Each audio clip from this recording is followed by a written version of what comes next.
நேர்களே, நாம் சில ஹாலிவுட் படங்களில் ஒரு பெரிய பேரழிவு ஏற்படும் போது மக்கள் சாலையில் ஓடும்போது ஒரு பெரு வெள்ளமோ இல்லை சுனாமியோ அவங்கள ஒட்டுமொத்தமாக அடிச்சுட்டு போகிற மாதிரி காட்சிகளை சினிமாவில் பார்த்துருக்கோம், திரையில் பார்த்துருக்கோம்.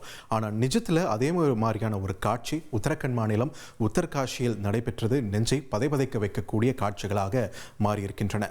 என்ன நடந்தது அப்படின்னு நம்ம பார்க்கும்போது தற்போது நம்ம திரையில் பார்த்து கொண்டிருக்கக்கூடிய பகுதி பார்த்தோம்னா இந்த உத்தரகாஷி பகுதியை ஒட்டியிருக்கக்கூடிய பகுதிகளை தான் நம்ம பார்த்துட்டு இருக்கோம்.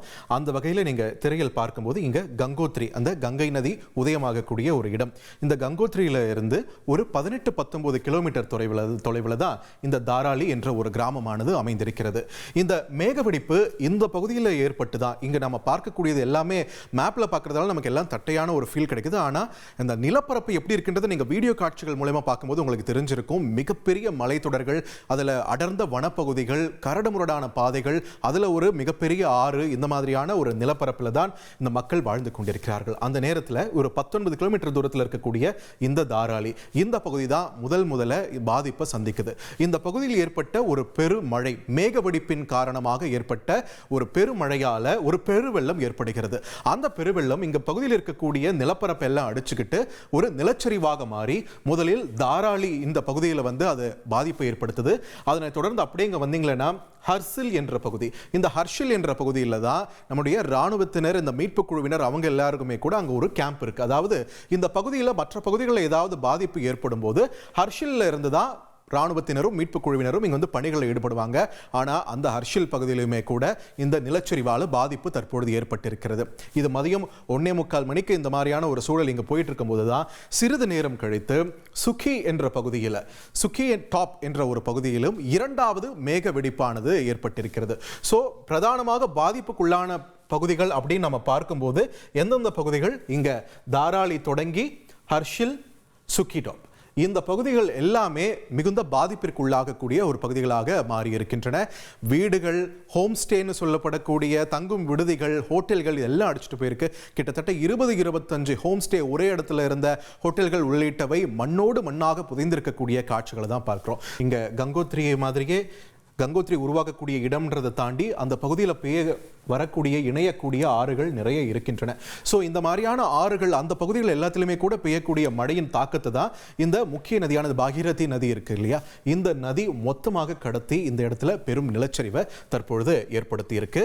இது நிதர்சனத்தில் நிகழ்கால காட்சிகளில் இந்த இயற்கையின் கோர தாண்டவம் எப்படி இருந்ததுன்னு இப்போ பார்த்துடலாம்.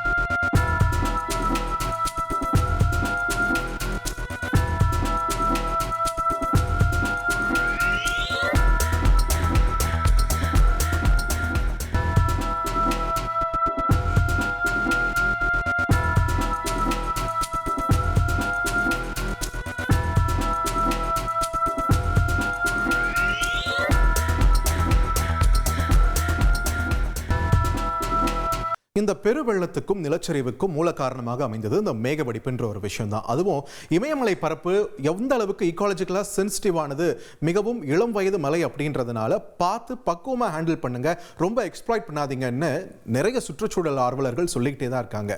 வளர்ச்சி பணிகள் என்ற பேரில் தொடர்ந்து சாலை அகலப்படுத்துதல், புதிய புதிய சுரங்கங்கள் தோண்டுதல் பணியெல்லாம் தயவு செஞ்சு கொஞ்சம் குறைச்சிக்கங்கன்னு ஒரு 4-5 நாளைக்கு முன்னாடி தான் உச்சநீதிமன்றமுமே கூட தெரிவிச்சிருந்தது ஹிமாச்சல பிரதேசத்தில். ஏன்னா போன மாதம் இதே மாதிரியான ஒரு மேகவெடிப்பு ஏற்பட்டது. அதைவிட ஒரு மோசமான மேகவெடிப்பு தான் தற்பொழுது ஏற்பட்டிருக்கிறது. இப்போ நீங்க திரையில் பார்க்கக்கூடிய இந்த இடம் இங்க பாத்தீங்கன்னா, இப்போ நம்ம ப்ளூ கலர்ல மார்க் பண்ணியிருக்கிறது இமயமலை இருக்கக்கூடிய பகுதி. அந்த இமயமலையின் மேல் திரண்டு இருக்கக்கூடிய ஒரு மேகக்கூட்டத்தை நம்ம ரெப்ரசன்டேஷனுக்கு இப்படி வச்சிருக்கோம். இப்போ பருவமழை காலத்துல இங்க அரபிக்கடல் பகுதியில இருந்து இந்த காற்றானது நிலப்பரப்புக்கு வருது. இந்த காற்று பாத்தீங்கன்னா ஒரு சூடான ஈரப்பதம் நிறைந்த ஒரு காற்றாக இருக்கும். இந்த ஈரப்பதமான காற்று இமயமலை மாதிரியான ஒரு உயரமான மலைத்தொடர் இங்க டக்குன்னு இது எமர்ஜ் ஆகுது. திடீர்னு இப்படி செங்குத்தான ஒரு பகுதியாக மாறுகிறது. அந்த இடத்துல என்ன ஆகும்னு பார்த்தீங்கன்னா மிக வேகமாக அந்த ஏர் கரண்ட்னு சொல்லக்கூடிய அந்த காற்றின் வேகமானது வேகம் எடுத்து மேலே நோக்கி நகருது. அப்படி மேலே நோக்கி நகரும் போது எங்க போய் ஜாயின் பண்ணுது பார்த்தீங்கன்னா இந்த ஏற்கனவே மேலே இருக்கக்கூடிய திரண்ட மழை மேகங்கள் அது வந்து போய் சேருது. ஸோ இந்த சூடான ஈரப்பதம் இருக்கக்கூடிய காற்று மேலே போக போக குளிர்ந்த காற்றாக மாறுகிறது. அதில் இருக்கக்கூடிய ஈரப்பதம் வந்து கண்டென்ஸ் ஆகுது. ஏற்கனவே மழை மேகம் திரண்டு இருக்கக்கூடிய நிலையில அதை வந்து கீழே வரவிடாம இருக்கிறது இந்த வேகமாக செல்லக்கூடிய இந்த காற்று தான். ஒரு கட்டத்தில் என்ன ஆகும்னு பார்த்தீங்கன்னா இந்த ஈரப்பதம் இல்ல சூடான காற்று குளிர்ந்த காற்றாக மாறி இது மேலே ஏற ஏற மேலே இருக்கக்கூடிய அந்த மேகமானது மேக திரட்சியானது ஏற்படுகிறது. ரொம்பவே ஸ்ட்ராங்கா மாறுது. அதில் இருக்கக்கூடிய நீரின் அளவும் அதிகரித்து கொண்டே போகிறது. ஒரு கட்டத்தில் இங்க காற்றின் வேகம் குறையக்கூடிய நிலையில இங்க மேலே இந்த மேகத்தால இதற்கு மேல அதுல தண்ணீரை சேமித்து வைக்க முடியாது அப்படின்ற ஒரு நிலை ஏற்படும் போதுதான் மேக வெடிப்பானது ஏற்படுகிறது. இந்த மேக வெடிப்பு ஏற்படும் போது என்ன ஆகுதுன்னு பாத்தீங்கன்னா ஒரு சதுர மீட்டர் என்ற பரப்பளவில் பாத்தீங்கன்னா ஒரு மணி நேரத்திற்கு கிட்டத்தட்ட 10 சென்டிமீட்டர் என்ற அளவில் மழை பெய்தால் கூட அது 100 லிட்டர் தண்ணீரை கொடுக்கக்கூடிய அளவு.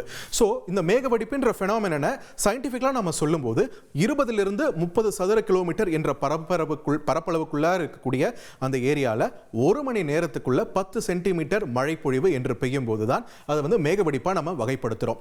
ஒரு சதுர மீட்டர்லயே அது 100 லிட்டர்னா 20 இருந்து 30 சதுர கிலோமீட்டர் நம்ம பார்க்கும்போது அந்த நீரின் பிரம்மாண்டத்தை நீங்க புரிஞ்சுக்கணும். சோ இந்த மேகவெடிப்பு இந்த ஒரு சிறிய ஏரியால ஏற்படும் போது திடீரென ஏற்படும் போது அதை சந்திக்கக்கூடிய தாக்கம் அது ஏற்படுத்தக்கூடிய மாற்றம் இந்த நிலப்பரப்புல அதுதான் இப்போ காட்சிகளாக நம்ம பார்த்தோம். சரி, இந்த மாதிரியான ஒரு கிளவுட் பஸ்ட் மாதிரியான ஒரு நிகழ்வு அடிக்கடி பிரச்சனை ஏற்படுத்திக்கிட்டே இருக்கே இந்த இமயமலை பரப்புல அதை நம்ம கிட்ட இருக்கக்கூடிய வெதர் சிஸ்டம் இதெல்லாம் வந்து கண்காணிக்க முடியாதா அப்படின்ற ஒரு கேள்வியும் எழுது இல்லையா? இது என்னன்னா ஒரு சில நிமிடங்கள்ல நடக்கக்கூடிய ஒரு நிகழ்வுன்றதுனால நம்மளுடைய ரேடாரால அவ்வளவு சீக்கிரமா இதை எளிதில் ப்ரெடிக்ட் பண்ண முடியாது. ரொம்ப சீக்கிரமா ப்ரெடிக்ட் பண்ண முடியாது. அதுக்கு என்ன சொல்றாங்கன்னா ஒரு திரட்சியான ரேடார் நெட்வொர்க் நமக்கு அவசியம்னு சொல்றாங்க. தற்போதைய சூழல் நம்ம கிட்ட இருக்கக்கூடிய ரேடார் எண்ணிக்கை பொறுத்த வரைக்கும் இந்த மேகவெடிப்பு மாதிரியான நிகழ்வுகளை நாம முன்கூட்டியே கணிப்பது என்பது மிகவும் கடினமான ஒன்றாக மாறி இருக்கிறது. தற்பொழுது இந்த மாதிரியான ஒரு சூழலை நாம கையாண்டு கொண்டிருக்கிறோம். அதிக அளவில் அந்த பகுதிகளில் கூட்டத்தை நிறுத்துங்க, வளர்ச்சி பணிகள்ன்ற பேரில் கட்டுமான பணிகள் அதிகமாக மேற்கொள்ளாதீங்கன்ற இந்த எச்சரிக்கையை மீண்டும் ஒரு முறை அரசின் காதுகளுக்கு சுற்றுச்சூழல் ஆர்வலர்கள் கொண்டு சென்றிருக்கிறார்கள்.